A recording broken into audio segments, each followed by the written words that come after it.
So starting with the first question, code 62. This question is from magnetic field chapter. इसमें आपको दिया हुआ है, you have a cylinder which is having a uniformly distributed current. This is a hollow cylinder and you are supposed to calculate pressure on the cylinder.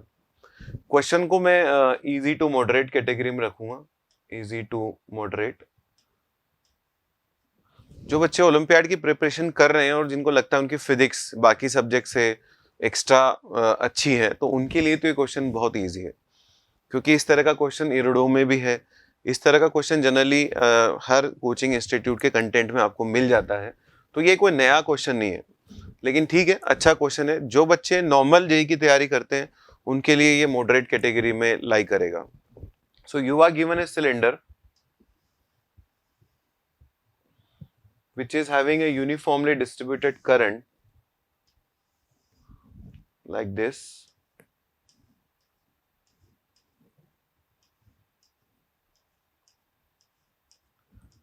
and you want to calculate pressure on the cylinder. So I am considering a strip here. ये एक strip मैंने consider किया और मैं इस strip पर force निकालने वाला हूं सिलेंडर के बाकी सारे करंट की मदद से, जिसको मैं सुपरपोजिशन की मदद से कर सकता हूं. तो अगर मैं आपको इसका टॉप व्यू दिखाऊं तो इसमें हर जगह पे करंट आ रहा है बाहर की तरफ. हम लोग इसको ऊपर से जाके देख रहे हैं. And if you want to calculate magnetic field intensity outside the cylinder, हमको अगर यहां कहीं पे मैग्नेटिक फील्ड इंटेंसिटी चाहिए, so magnetic field intensity outside the cylinder is equal to mu naught I divided by 2 pi r, जिसको आप Ampere's law की मदद से कर सकते हैं या फिर इंटीग्रेशन से कर सकते हैं. तो mu naught I divided by 2 pi r can also be calculated by putting all the current on the axis of the cylinder. आप इसका सारा करंट एक्सिस में मान सकते हैं और उसकी मदद से मैग्नेटिक फील्ड लिख सकते हैं outside the cylinder. What about magnetic field inside the cylinder? This is zero. This is a very fundamental calculation जो कोई भी निकाल सकता है. So if this distance is small r, then magnetic field will be mu naught I divided by 2 pi small r. Since I am talking about small r is equal to capital R plus del, where del tends to 0, this magnetic field will be mu naught I divided by 2 pi r. अब मुद्दे की बात यह है कि अगर मैं यहाँ पे कोई छोटा सा एलिमेंट कंसिडर करता हूं और मुझे अगर उस एलिमेंट के ऊपर फोर्स चाहिए, I need to calculate magnetic field intensity on the position of element due to the remaining portion. What do I mean? अगर हम बात करें तो इसमें दो पोर्शन हो जाएंगे. एक पोर्शन हो जाएगा आपका ये वाला,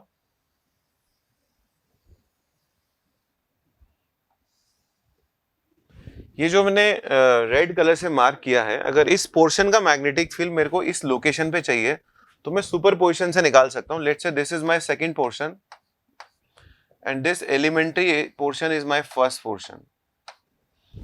तो हम लोग ऐसे बोल सकते हैं कि जो अंदर वाला मैग्नेटिक फील्ड है, अंदर दोनों मैग्नेटिक फील्ड का डिफरेंस होगा, because that is the only way magnetic field can be zero. So magnetic field due to this small portion, अगर हम बात करें राइट हैंड रूल की, तो स्मॉल पोर्शन का अंदर फील्ड आएगा इधर और स्मॉल पोर्शन का बाहर फील्ड आएगा उधर. लार्जर वाले पोर्शन का बाहर फील्ड आएगा उधर और अंदर फील्ड डेफिनेटली छोटे वाले पोर्शन के उल्टा आना चाहिए, वरना जीरो कैसे होगा. So I can write magnetic field intensity to be zero inside this cylinder. At the same time, when I am writing outside, I need to write like this. This is equal to B first plus B second, where B first and B second are the magnitudes of magnetic field produced by the element 1 and element 2. Element 1 is this smaller portion, element 2 is the larger portion.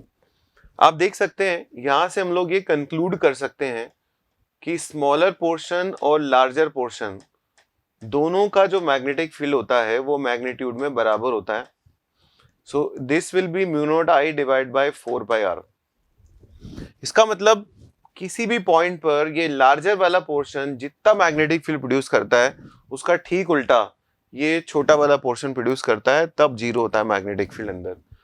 अगर हम बात करें कि ये छोटा वाला जो portion है, इस छोटे वाले पोर्शन पे जो मैग्नेटिक फील्ड है बड़े वाले पोर्शन की वजह से, पहली बात तो मैग्नेटिक फील्ड आएगा किधर, छोटे वाले पोर्शन पे बड़े वाले की वजह से मैग्नेटिक फील्ड आएगा किधर, तो आप देख सकते हैं राइट हैंड रूल से वो फील्ड आने वाला है इधर,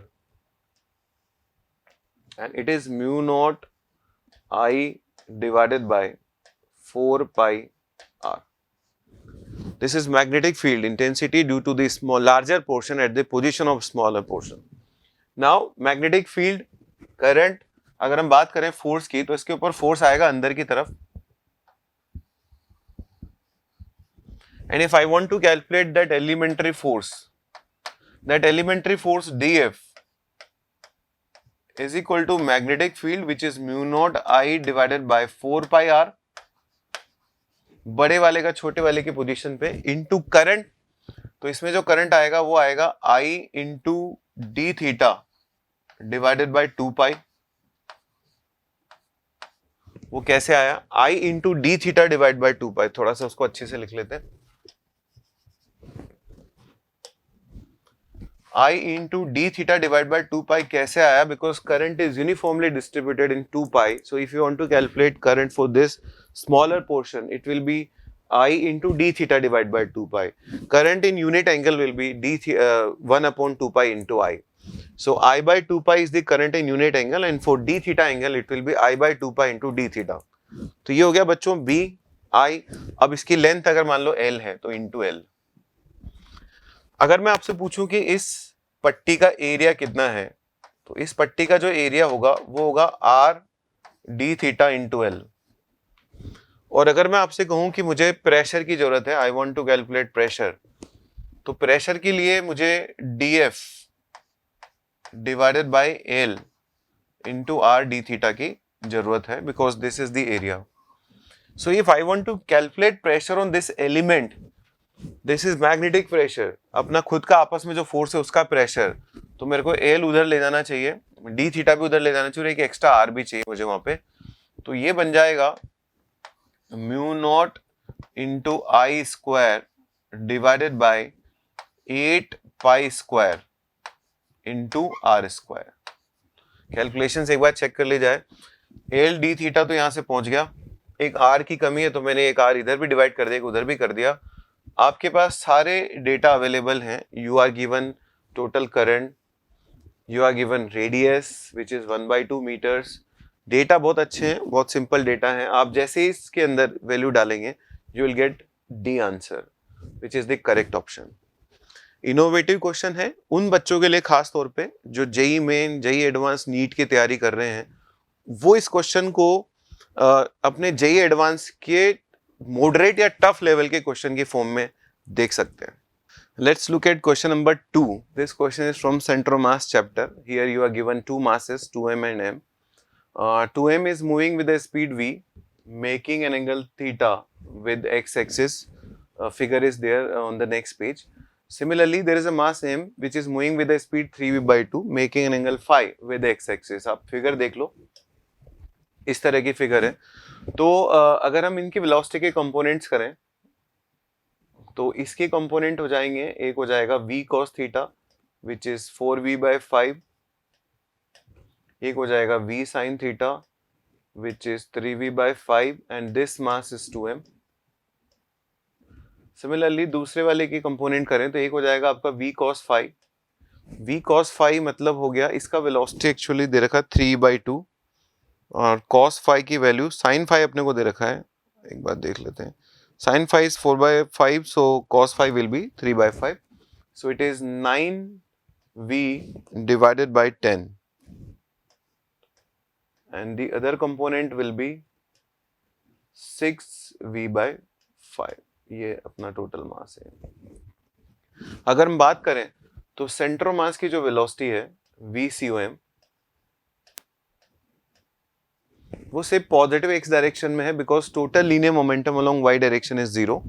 सो if you want to calculate velocity of centre of mass which is in x direction, you can write 8 mv divide by 5. linear momentum of this body along x, and then 9 mv/10 linear momentum of this body along x divided by 3m. तो अपने centre mass की जो velocity है वो x direction में है, और इस फॉर्मूले से हम उसका आंसर इस तरह से हम उसकी वैल्यू दे सकते हैं 16 + 9 which will be 25 mv divided by 10 which is 5v divide by 6. एक बार चेक कर सकते हो, सेंटर मास की जो वेलोसिटी है वो सिर्फ x डायरेक्शन में है. अगर हम सेंटर मास की वेलोसिटी की बात करें तो हम ऐसे लिख सकते हैं 5v/6 I cap. The center of mass is moving along x direction before the collision. अगर केवल आपको एक ही ऑप्शन चेक करना हो तो बी आंसर करेक्ट है और आपका क्वेश्चन हो गया, because it is a single correct option. हालांकि इसके आगे भी अगर हम चर्चा करें तो इसमें कुछ और इन्फॉर्मेशन दे रखी है. It is given that after the collision this body is moving perpendicular to x axis with the speed 4v/5. एक बार चेक कर लेते हैं. Who is moving? After the collision, the object of mass 2m is observed to be moving to the right along the x-axis with a speed 4v/5. Perfect. इसका मतलब इसके पास एक speed होगी कुछ न कुछ v प्राइम और एक स्पीड होगी vx. जैसा कि हम जानते हैं कि सेंटर ऑफ मास का सारा जो लीनियर मोमेंटम है वो पॉजिटिव x डायरेक्शन में है, तो मैं बोल सकता हूं this should be equal to m times vx I cap. यानी कि अगर मुझे उसका या ऐसे बोल सकते हो कि टोटल लीनियर मोमेंटम थोड़ा सा वापस करते हैं. Since the total linear momentum along x direction is 5 into v divided by 6 into 3 times m, and this can be compared with m times vx. इससे मेरे को सेंटर ऑफ मास, इससे मेरे को m वाले ऑब्जेक्ट की x डायरेक्शन वेलोसिटी पता चल जाएगी 5v/2. ये वेलोसिटी आएगी x डायरेक्शन में m वाले ऑब्जेक्ट की, जो हमने कैसे निकाली? Total linear momentum of centre of mass was compared along x direction was compared with total linear momentum of the system after the collision. Since only one object m is moving along positive x direction, तो उसी से मैंने compare कर दिया. ये आ गई बच्चों vx. अब मेरे को v प्राइम भी चाहिए, तो उसके लिए मेरे पास इंतजाम है 2m into 4v/5. This is linear momentum conservation along y direction. 2m into 4v/5 y direction का linear momentum is equal to m times v prime. तो m से m कट गया, v प्राइम की वैल्यू निकाल सकते हो, it is 8v/5. तो हमने सारी वेलोसिटी निकाल ली. कोलिजन के बाद 2m की हमको बताती, कोलिजन के बाद m की हमने निकाल ली x और y. अब हम ऑप्शन चेक करते हैं. तो पहला ऑप्शन गलत हो गया. देखो, the velocity of centre of mass after the collision is 5v/6. Centre of mass की velocity after the collision is 5v/6. यहाँ पे कुछ लग रहा है मुझे गड़बड़ है. ये ऑप्शन करेक्ट है क्योंकि कोलिजन के बाद जो है सेंटर ऑफ मास की वेलोसिटी जो है 5v/6 ही आती है. शुरू में 5v/6 है तो बाद में भी 5v/6 है. शायद ओरिजिनल पेपर में इसकी जगह कुछ और मुझे लग रहा होना चाहिए, तो यहाँ ये डाउटफुल है. Although this option is also correct. The total linear momentum of the system before the collision is 5 mv/6. तो total linear momentum of the system before the collision is actually 5 mv/2. तो ये वाला option जो है वो गलत है. यहाँ जरूर कोई ना कोई मिसप्रिंट हुआ है. फिलहाल इस ऑप्शन के हिसाब से बी और सी दोनों करेक्ट है. The velocity of centre of mass after the collision is same as velocity of centre of mass before the collision. Before the collision it was 6v/6 I cap. So after the collision it is again 6v/6 I cap. Now moving to the third question which is from fluid dynamics chapter. इसमें आपको एक hemispherical water tank दे रखा है जिसमें आधा पानी भरा हुआ है और आपसे पूछा जा रहा है कि कितनी देर में खाली होने वाला है. हाँ, लेकिन मैंने जस्ट अभी पिछला वाला जो क्वेश्चन किया था उसमें मैंने आपको बताया था कि इस ऑप्शन में कुछ गड़बड़ है. तो मैंने अभी जस्ट चेक किया, जो पेपर हमारे पास मतलब ओरिजिनल पेपर ये कह सकते हो, जो बच्चों से हमें पेपर मिला उसमें यहाँ पे 5v/2 है इंस्टेड ऑफ 5v/6. तो इसलिए ये वाला ऑप्शन जो है वो गलत था.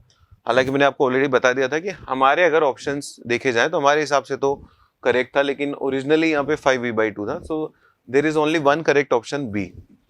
चलो वापस चलते हैं क्वेश्चन नंबर 3 के ऊपर. तो ये क्वेश्चन फ्लूइड डायनेमिक्स वाले चैप्टर से है.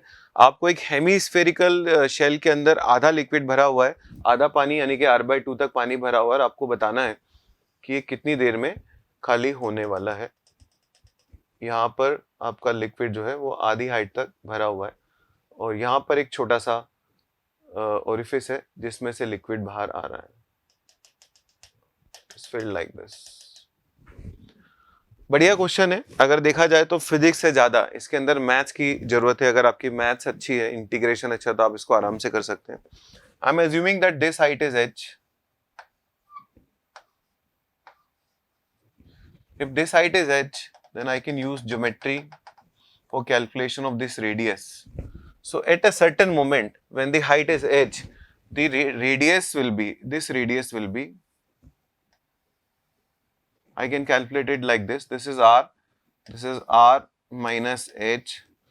So small r will be equal to square root of r square minus r minus h whole square, which comes out to be square root of 2rh minus h square.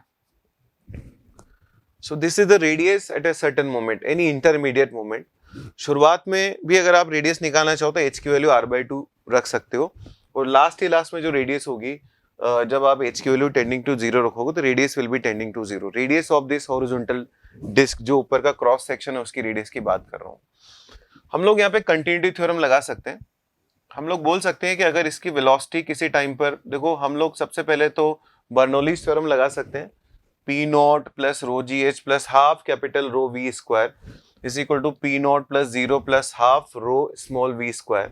तो यहाँ पर हम velocity of efflux निकाल सकते हैं, which is √2gh by applying Bernoulli theorem. मैंने apply नहीं किया, हालांकि मैं आपके लिए लिख देता हूं यहाँ पे. P not plus rho g h plus half rho capital v square is equal to 0 plus half rho small v square. Since area pi small r square is very large as compared to area of the orifice, so we can neglect this velocity. So our velocity of efflux will be √2gh. अब हम लोग ऐसे बोल सकते हैं कि continuity theorem is also valid, यानी कि जिस रेट से यहाँ से लिक्विड आ रहा है उसी रेट से यहाँ से लेवल डाउन हो रहा होगा. So pi small r square is the area of the open surface at a certain moment, and minus dh by dt is the rate of change of height. Height actually इसकी कम हो रही है, तो इसलिए मैंने उसको h is decreasing, so rate of change of height is negative itself, तो मैंने उसको पॉजिटिव बनाने के लिए एक माइनस साइन लगाया. This is basically a1 v1 is equal to a2 v2. So this is a1, this is v1, and I am going to compare it with small a into √2gh. आप small r की value वहां रख सकते हैं. So this will B pi times 2g into h, sorry pi times 2r.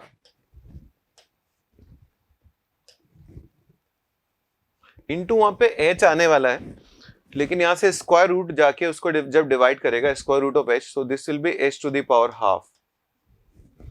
Okay, similarly यहां से minus h square जाएगा, तो मैं क्या कर रहा हूं, उसको minus h to the power 3/2 कर रहा हूं, एंड ये जो अंडर रूट वाला h था इसको मैं उधर ले जा चुका हूं, डिवाइडेड बाय √2g. ये वाला √2g भी ले गया, इनटू स्मॉल a ये भी ले गया. ठीक, into dh is equal to minus of dt. इधर आपको टाइम की लिमिट लगानी है 0 से लेकर t तक, और उधर आपको इंटीग्रेशन में लिमिट लगानी है. शुरुआत में हाइट थी आपकी r/2 और लास्ट में जो हाइट है वो है 0. इंटीग्रेशन बहुत टफ तो नहीं है, हालांकि थोड़ा सा लंबा है, और आप आराम से इसको इंटीग्रेट कर सकते हो. Integration of h to the power half is h to the power 3/2 divide by 3/2. Similarly integration of h to the power 3/2 is h to the power 5/2 upon 5/2. और जैसे आप इसको इंटीग्रेट करके सॉल्व करेंगे, you will get the correct answer. t is equal to 17 pi r square divided by 60 times a under root r divided by g। इसको मैंने खुद पूरा करके चेक किया है और फाइनली आंसर जो है इसमें मैच करता है। क्वेश्चन को मैं कहूंगा कि अच्छी कैटेगरी का क्वेश्चन था, हालांकि उन बच्चों के लिए खास तौर पे जो एडवांस की तैयारी कर रहे हैं, ये एक फ्यूचरिस्टिक क्वेश्चन हो सकता है जेईई एडवांस के लिए। और इसमें लर्निंग क्या थी? लर्निंग ये थी कि देखो this is a curve part, this is a curve portion. तो सीधा आप जिस तरह से एक ओपन सिलेंड्रिकल टैंक में करते थे कि सरफेस का एक्सेलरेशन कांस्टेंट होता था और हम आराम से s is equal to u t plus half a t square लगा के टाइम निकाल लेते थे, यहाँ पे सरफेस का एक्सेलरेशन कांस्टेंट नहीं है। तो वो वाला जो तिगड़म है वो यहाँ नहीं लगाया जा सकता, आपको इंटीग्रेट करना पड़ेगा और इंटीग्रेट करके ही जवाब देना पड़ेगा। थोड़ा सा कैलकुलेशन एरर होने के चांसेस यहाँ पर मुझे दिखते हैं बच्चों से, जनरली इस तरह की जगह पे कहीं ना कहीं कैलकुलेशन हो जाती है, मिस्टेक। तो यहाँ थोड़ा केयरफुल होने की जरूरत है। बाकी आंसर परफेक्ट है। क्वेश्चन को मैं इजी से लेकर मॉडरेट कैटेगरी में रखूंगा। Next question is from unit and dimension chapter. Again इसमें बहुत सिंपल यूनिट्स का इस्तेमाल किया गया है, बहुत ज़्यादा आप देख सकते हैं कॉम्प्लिकेटेड कोई वर्ड यूज़ नहीं किया गया। पास्कल प्रेशर जो सब जानते हैं, है ना, और वोल्ट, वोल्ट को जूल अपन कूलाम से आराम से निकाला जा सकता है, and metre which is a common unit. तो हम मतलब अगर कोई बच्चा सिर्फ 11th में भी पढ़ रहा है तो भी इस क्वेश्चन को कर सकता है। क्वेश्चन को मैं स्कोरिंग कैटेगरी में रखूंगा क्योंकि ये एक बहुत फंडामेंटल क्वेश्चन है जो कि मेरे को लगता है हर बच्चे से होना चाहिए। परमिटिविटी 10th क्लास के अंदर हम लोग जब इलेक्ट्रोस्टैटिक्स पढ़ते हैं तो इतना जानकारी सबको हो जाता है कि 1/4 pi epsilon not into Q1 Q2 divide by R square, ये फोर्स होता है। तो परमिटिविटी की डायमेंशन निकालना भी कोई बहुत बड़ा इशू नहीं है। हम लोग बोल सकते हैं it is ampere square time square, ये हो गया आपका चार्ज का डायमेंशन, चार्ज का स्क्वायर का, divide by length square divide by force. Force को अपन लिख सकते हैं m1 L1 T-2। तो आप बोल सकते हो कि LHS की ये डायमेंशन फॉर्मूला है। हमको ये डायमेंशन फॉर्मूला लेके आना है पास्कल से। Pascal is newton upon metre square, which means m1 L-1 T-2 to the power x। Then volt, volt is joule upon coulomb, तो इसको मैं लिख सकता हूँ m1 L2 T-2 divided by 80 to the power y, and lastly length, length to the power z। तो आपके पास यहाँ पे कोई कांस्टेंट से मल्टीप्लाई कर सकते हैं, तो आपके पास LHS की डायमेंशन फॉर्मूला अवेलेबल है। You can compare the dimension, individual dimensions of individual powers of mass, length, time and current with the right side. तो एक एक करके स्टार्ट करते हैं। सबसे पहले मास पे देखते हैं। मास पे राइट साइड में -1 पावर है, so -1 should be equal to x, इधर मास के ऊपर क्या है y, so -1 should be equal to x plus y। This is my equation number 1। Then coming to length, LHS में लेंथ पे मुझे -3 नजर आ रहा है ना। RHS में लेंथ के ऊपर देखते हैं, it is -x and then 2y and then z. So this is my equation number 2. तीसरा टाइम के ऊपर कंपैरिजन कर सकते हैं। टाइम के ऊपर LHS में मुझे 4 नजर आ रहा है, राइट साइड में टाइम के ऊपर I can see -2x and then -2y. This is my third equation. तो -2x -2y, एक और है यहाँ पे -3y basically.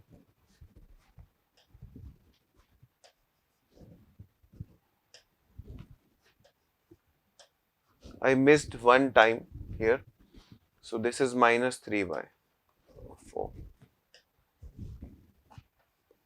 This is my third equation and last equation. LHS में मुझे यहाँ पे A के ऊपर यानी एम्पेयर के ऊपर 2 नजर आ रहा है, और RHS में मुझे A के ऊपर -y नजर आ रहा है।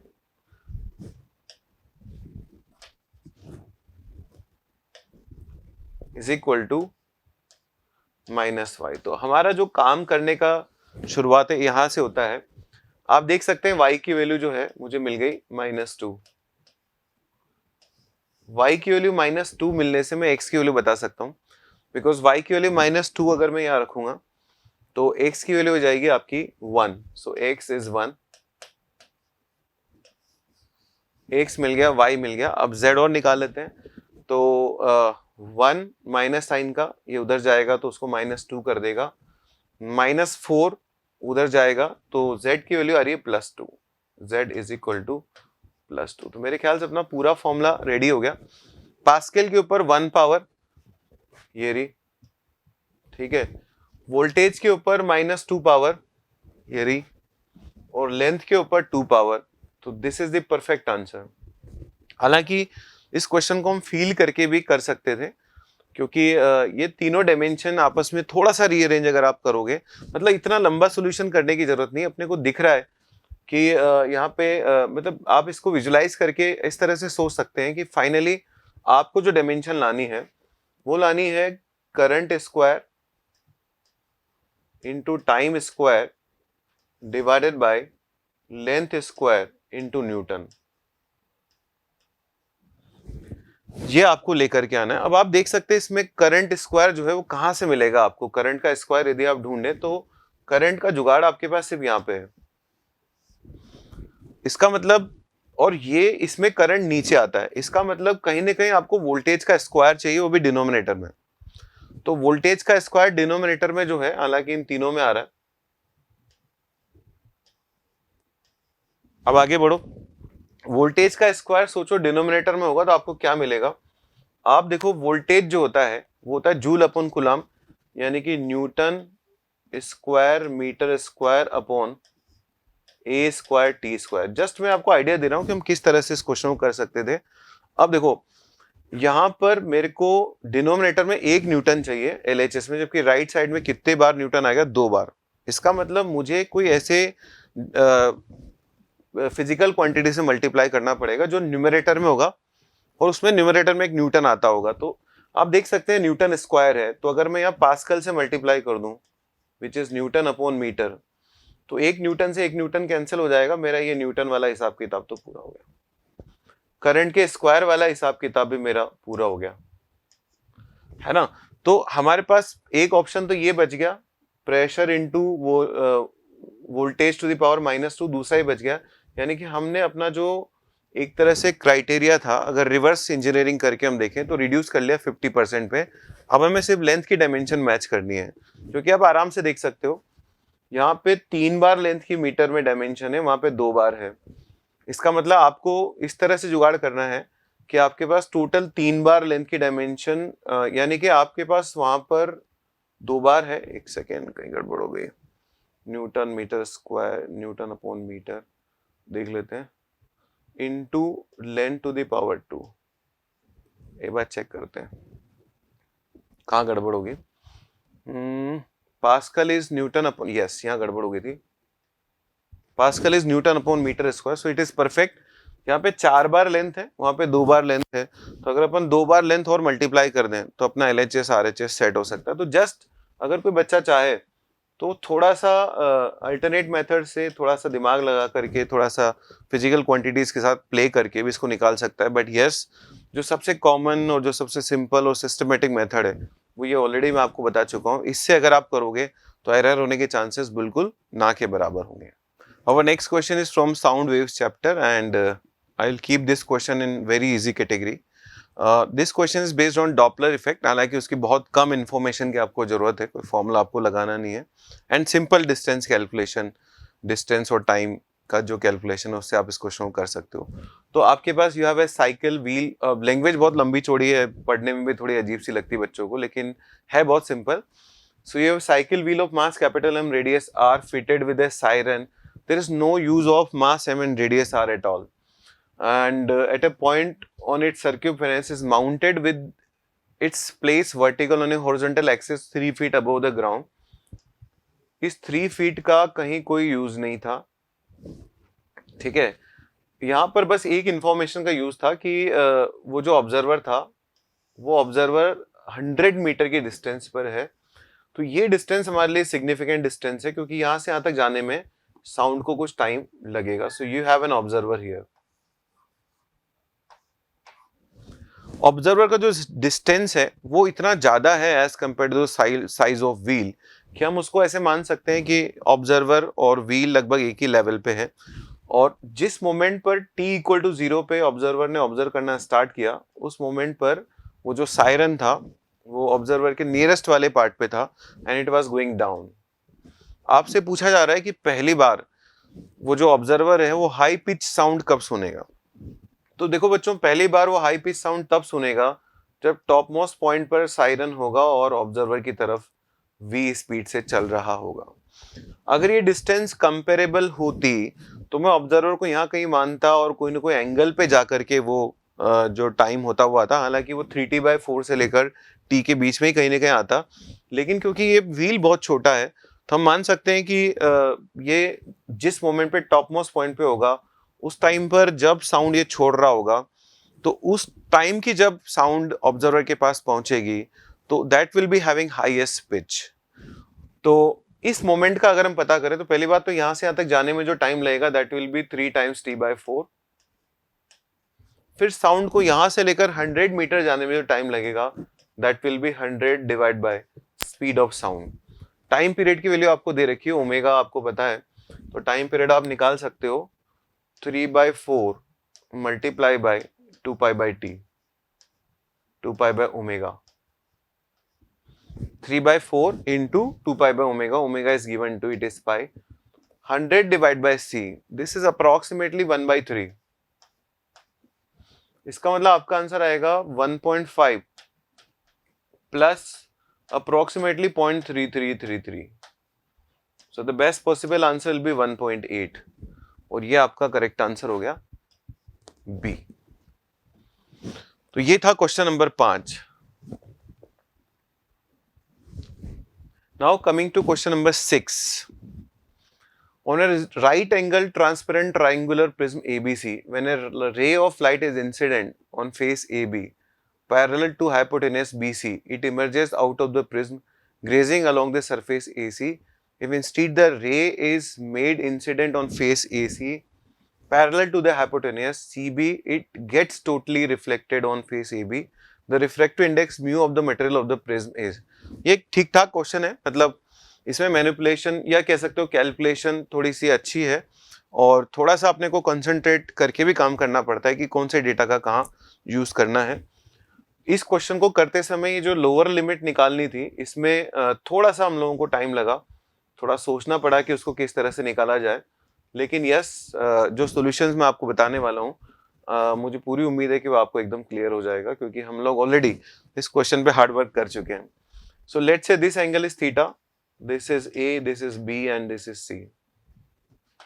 This angle will be 90 minus theta. First condition है कि light ray is coming parallel to BC like this.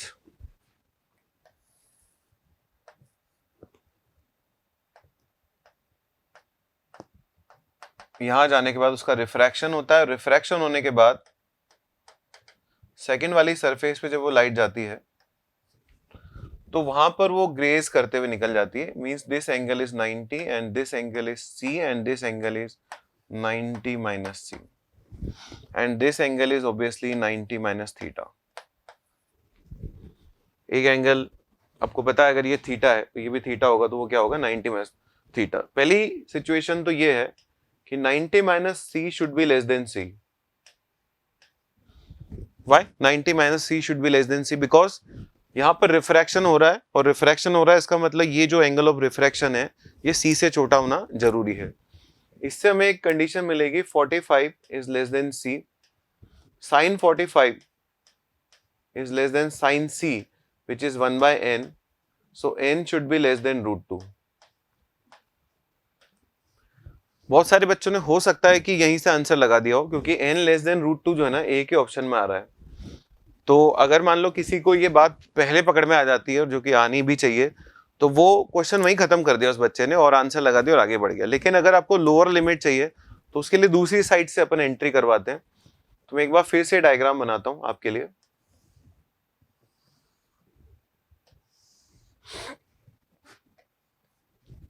दूसरी वाली साइड से जब एंट्री होती है तो आपका जो एंगल ऑफ इंसिडेंस है वो हो जाएगा बच्चों थीटा। इधर कुछ एंगल आएगा R1 और इधर कुछ एंगल आएगा R2। मैं काम करता हूँ, इस एंगल को फाई बोल देता हूँ। So this angle is phi and this angle is theta. और मुझे पता है कि phi is equal to 90 minus psi, because phi plus psi is equal to 90 degree. अब एक कंडीशन यहाँ पर वैलिड है और वो ये है कि phi should be less than C. Sorry, उल्टा भूल गया, phi should be more than C, because वहां पे टी आर हो रहा है ना, तो फाई शुड बी मोर देन सी। ये वैलिड कंडीशन है। Similarly I can write 90 minus psi should be more than C. अगर मैं दोनों तरफ साइन ले लूं तो I can write cos psi should be more than sine C. Cos psi is more than sine C because मैंने sine लगा दिया दोनों तरफ। यहां तक की स्टोरी मेरे ख्याल सबको क्लियर होगी। अब देखो मेरे पास एक स्नेल्स लॉ भी है, इसके और इसके बीच में स्नेल्स लॉ लगाया जाए, लगाते हैं स्नेल्स लॉ। तो I can write sine theta is equal to n sine phi. ऐसा लिखा जा सकता है, sine theta is n sine phi which is a simple Snell's law, and I want to replace sine psi, sorry,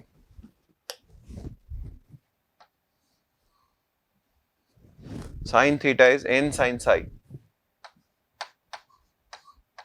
and I want to eliminate this psi from here. So I am going to write cos psi is equal to under root 1 minus sin square psi, which will be under root, हम यहां से यहां आ रहे हैं, तो this is 1 minus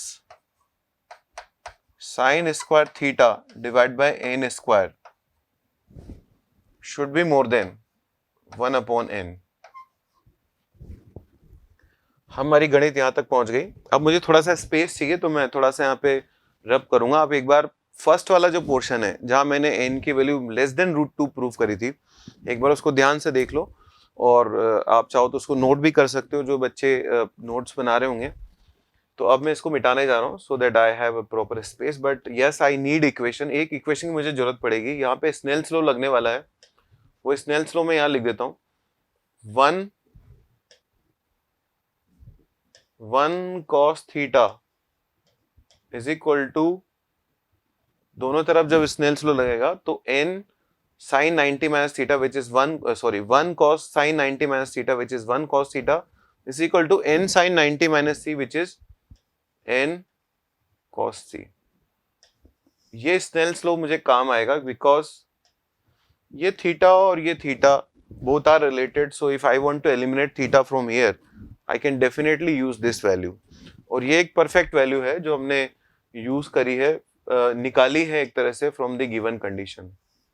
तो चलो यहाँ से कुछ जगह आपके लिए क्रिएट की जाए और लोअर लिमिट निकालने का इंतजाम किया जाए।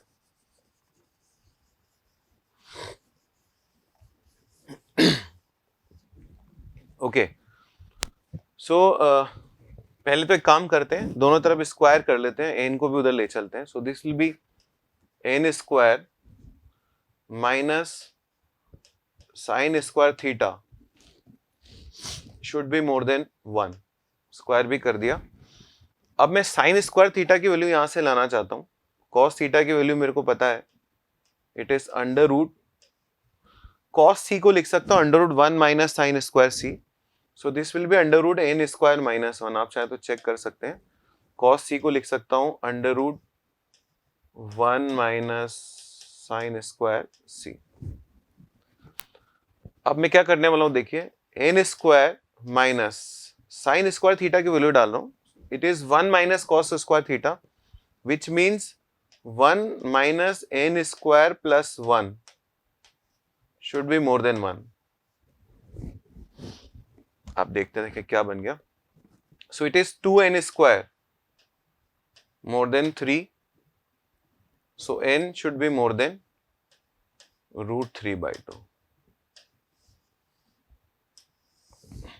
तो हम लोग यहां से वहां पहुंचे और वहां पर पिछली वाली कंडीशन का यूज किया और लोअर लिमिट भी हमने निकाल ली। तो क्वेश्चन थोड़ा तो ट्रिकी था, हालांकि अटेम्प्ट करते टाइम ट्रिकी लगा, लेकिन जब एक बार वो सॉल्व हो गया तो मुझे लगा कि शायद सिंपल मैथ्स या कह सकते हो जिसकी ट्रिग्नोमेट्री अच्छी है वो इस क्वेश्चन को इजीली कर सकता है। हालांकि वैसे देखा जाए तो क्वेश्चन को मॉडरेट कैटेगरी में रखा जाएगा, और जेई एडवांस के लिए जो बच्चे आने वाले सालों में जेई एडवांस की तैयारी करेंगे, जो बच्चे आने वाले सालों में आईएनपीएचयू की तैयारी करेंगे, उनके लिए ये क्वेश्चन एक लर्निंग वाला क्वेश्चन है और इसको जरूर से ध्यान से देखना चाहिए सब बच्चों को और सब टीचर्स को भी।